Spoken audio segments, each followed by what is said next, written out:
Good day. It's still the 23rd of April. This is the second question a lot of people are asking me on email, and thank you for um, your support with the channel and everything. And the kind comments, just really very, you know, it, it it's good to know that you're being helpful to some people anyway. This question, do I have to be a gun enthusiast to be in law enforcement? And the answer is no. Okay. By gun enthusiast, I mean a person who loves, lives, eats, breathes guns. You probably grew up in a rural area, or you shoot for a hobby, or you hunt, and you've got everything about every kind of gun that ever existed. Okay. I'll tell you my personal story. Okay. I grew up in a suburb of Chicago. My father was a Marine, and he had been a Marine rifle instructor for recruits in boot camp, but we never had a firearm in the house that I knew of anyway.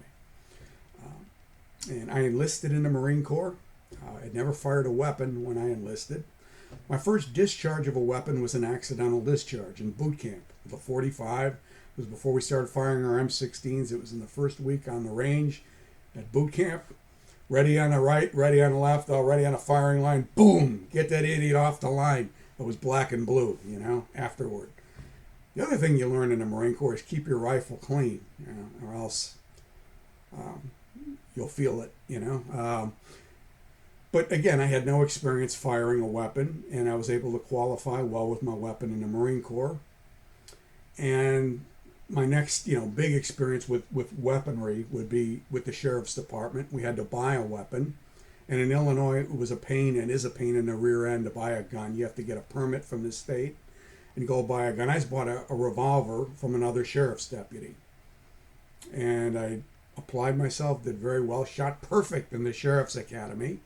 And then when I got my deputy badge in Illinois in 1984, that was a big deal because there were no such thing as concealed carry permits. And my girlfriend lived at 23rd and Albany in Chicago, which is 2 blocks from where a little homicide got shot by the police. It's a bad neighborhood, okay?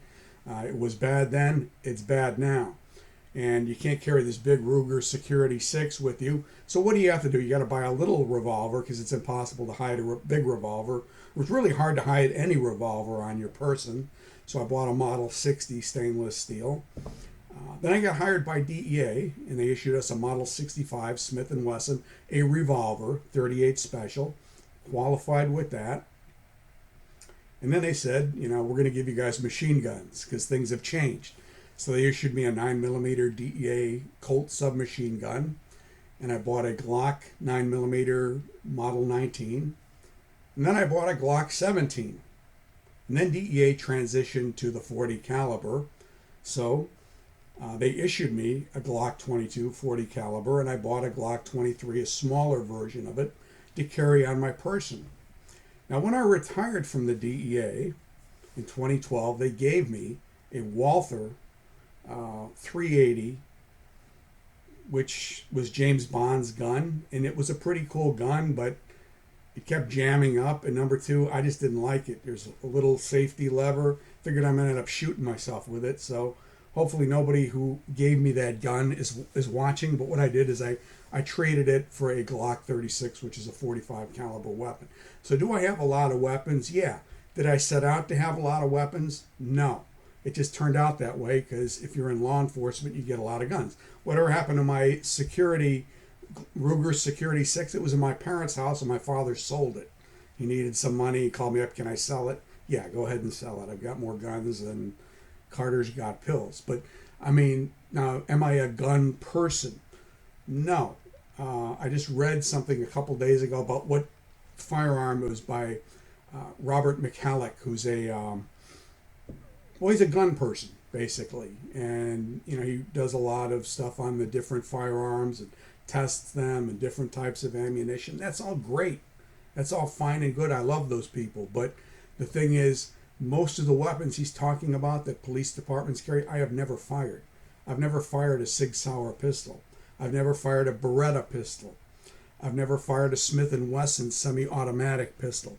The only semi-automatic pistols I've ever fired is the 45 that the military used to have, which I wouldn't recommend to anybody, and Glock pistols. So, do I consider myself an expert with the Glock pistol? Yes. I train with it every month. I carry it concealed every day. Now, why would I carry a weapon concealed now that I'm retired? Because I figure it'd be a damn shame they spent all this money training me, and you have some mass shooter, and you're standing there with nothing in your hands. I mean, that's just crazy, I also try to keep myself in shape, keep my body in shape so that, in case you have to do something. Plus, it's good for your health. I mean, so the answer to that is you don't have to be a gun person. You don't have to go out and run out and get a gun and start practicing right now for a job that you're going to get hired for later.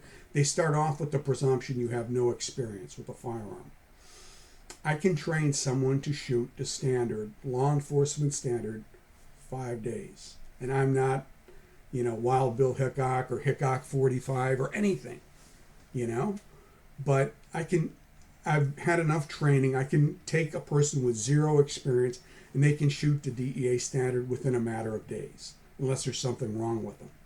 I've trained several people who got hired by the Stafford Sheriffs in the Rappahannock Regional Jail. I know from church. I said, do you want to go to the NRA range? Because you're going to have a firearms portion, and they were worried. They were all female. They were all worried. And when I go there, the guy goes, how's your daughters doing? I said, I don't have any daughters. These were young ladies. I just showed them how to shoot, basically. And they did fine, It's not brain surgery. There's only a few things you got to remember. Safety and, keep your finger off the trigger until you're going to shoot. There's not a whole lot to it. You got to learn how to break down your weapon. You got to learn how to clean it. But again, practice as you train as you practice. One thing I would recommend against doing, if you're going into law enforcement, if you play these video games that are shoot 'em up video games, that's dangerous in a way. And why is that dangerous?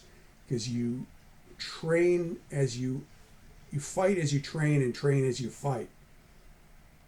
And if you're trained to shoot everything that you see that moves, which you are in those video games, you get out into a stressful situation, what are you going to do? Yeah. And you have to think faster than Lucifer, I shouldn't say as a Catholic deacon, but you have to process information very quickly as to what is a deadly threat and what isn't, and put force on that deadly threat, and then stop, And if you're trained, because since you were knee-high to a grasshopper, you've been playing these games where they're shoot-'em-up games, boom, boom, boom, boom, boom, boom, boom, boom, boom. Well, a semi-automatic pistol has such a low trigger pull, you're going to be getting out there and doing the same thing in a stressful situation. Okay, that's why you see a lot of spraying and praying. You just see sometimes in shootings, the police shoot all over the place. They may hit the person, they may not hit the person at all that they were shooting at. That I think is part of that. They don't.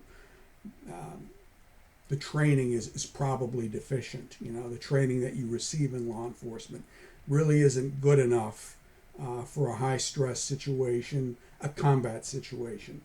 So the answer is, do you have to be a gun person to be in law enforcement? No, I'm not. Okay, but I consider myself to be a gun competent person. I think you have to be competent with your weapons. The object is to go in law enforcement, you have to know how to shoot. And you have to be able to shoot the standard. And you have to be able to shoot to save your life and to save the life of your partner and the public, okay? So hopefully these two little videos, they've been somewhat useful.